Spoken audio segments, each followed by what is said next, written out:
The start of this team was really the start of, hey, let's take a long-term development approach. Let's really look at how we can affect these players, the development windows, let's access them, let's look at the individual technique based. Over time, the long-term development approach has really paid off for us. My eyes were really wide when I met with the board and started discussing how we'd like to do things and what's possible.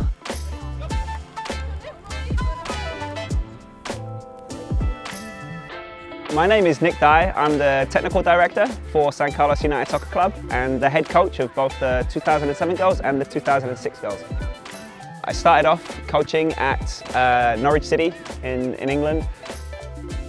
Got my UEFA B licenses very early on at 21 and then decided to move out to the United States to get out of my very small community and to start a career coaching here. To get out on either side because the pass was longer from Grace into Tally and same for on the other side on the right hand side. So a little bit more connected. Sam can go join in. 90% of our club needs to be from San Carlos, a San Carlos resident. That gives us access to the fields. It gives us a great connection and unity with our district and with our city.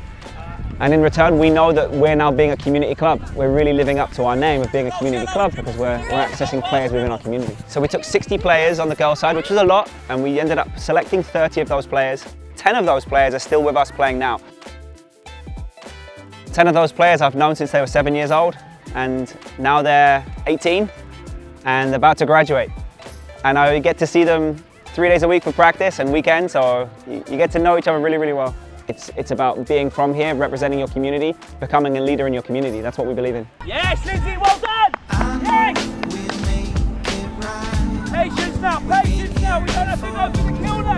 Patience in that moment. I love playing for this team. It's a great experience because of the community that's built around it, but also the girls. Like, everyone from here is in this area, so you make friendships that will last for a long time.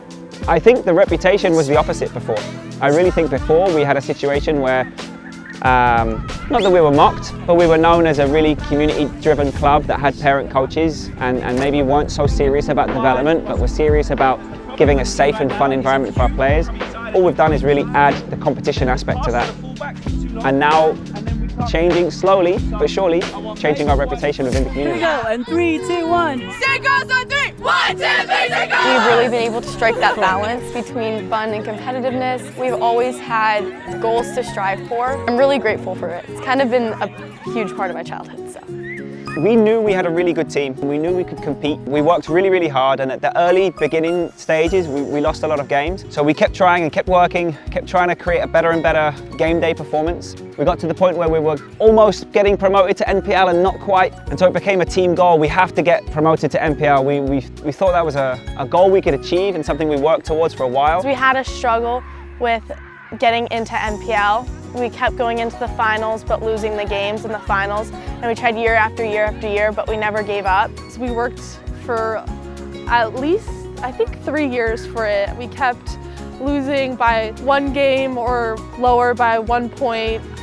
It was frustrating because we had worked so hard to get there, and then to lose in PKs in the match that would put us in NPL definitely was a hardship and a challenge. We did everything we could to get into the NPL. We worked so hard to get to that level. It took time and it took some failure. We had all of our adversity early on. We jumped over hurdles. We worked so hard to achieve what we wanted to achieve. Everyone would come to practice, everyone would come to games, everyone would work hard in practice, and it really set us up for success. We eventually got to NPL and the players were over the moon. It was like something that they'd really worked for and achieved. We moved into NPL. The next season we ended up winning the NPL division and getting promoted into ECNL. We won the ECNL division and we just kept rolling from there and enjoying ourselves and having fun, knowing we were always going to be underdogs. And then to get the achievement right at the end of it was unbelievable. Great, an amazing moment for me.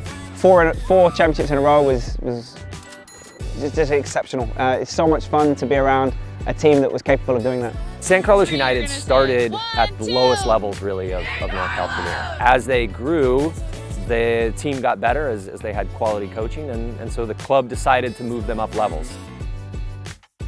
My name is Dan Chamberlain. I'm the Director of Competitions for NorCal Premier Soccer. I help, along with a team of people, operate and run all of our competitions. What makes this special is their willingness to stick together and play for their club and their community all the way through.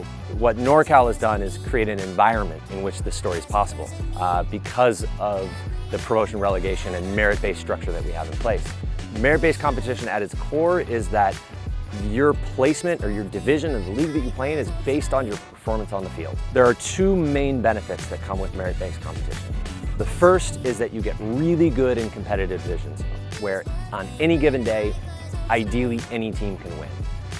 And the second is that you create a pathway for teams that want to achieve more to be able to win their way to the highest levels. There's a reason that merit-based competition is the standard worldwide. It's because it works better than other systems. Their incredible story and what they achieve is possible because of the environment that they exist in.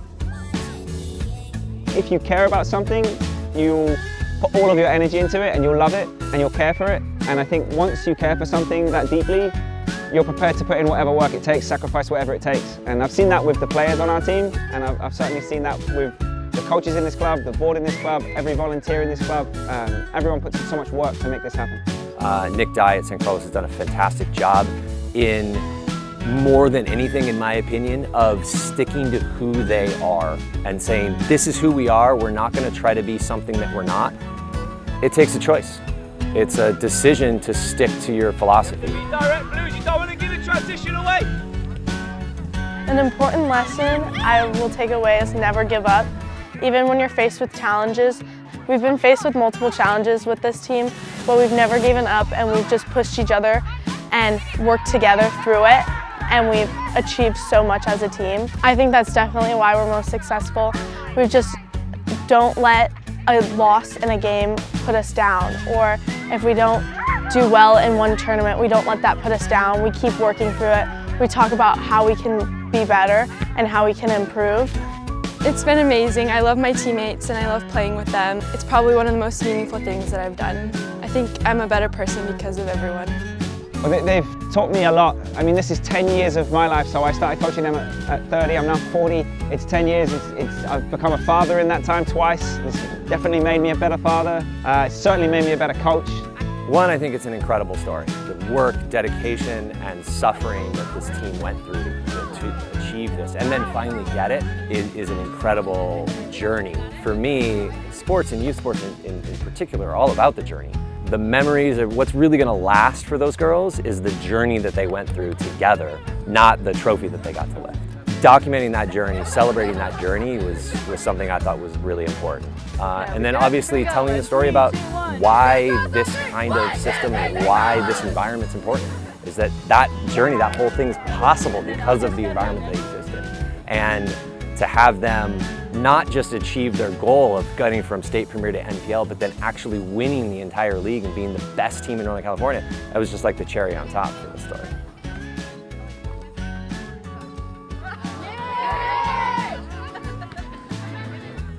I want to say thank you. It's meant so much to me, and the journey has been incredible. I've got to do what I love, and I've got to do it with people who I love doing it with. So thank you so much for all you've sacrificed, all you've given. Every time you've walked out on the pitch, you've just been exceptional. You've represented the club perfectly. You've been ideal to work with, and I will never forget these 10 years and certainly the last few seasons. The most difficult thing for me is what's to come, because what's to come is the end, and that's going to be excruciatingly painful for me. Eventually I'll cry, not now, but eventually once we're all in a room together and the season's done and the soccer journey is over at Youth Soccer, I'm sure I will cry my eyes out at that point. Yeah, I will definitely miss them. I thought it was faster. We're gonna come live.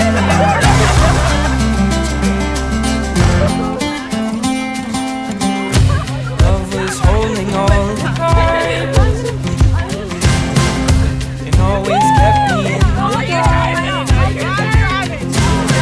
I never thought I could shake this heartache until I saw your light, and it's got me feeling like life is good.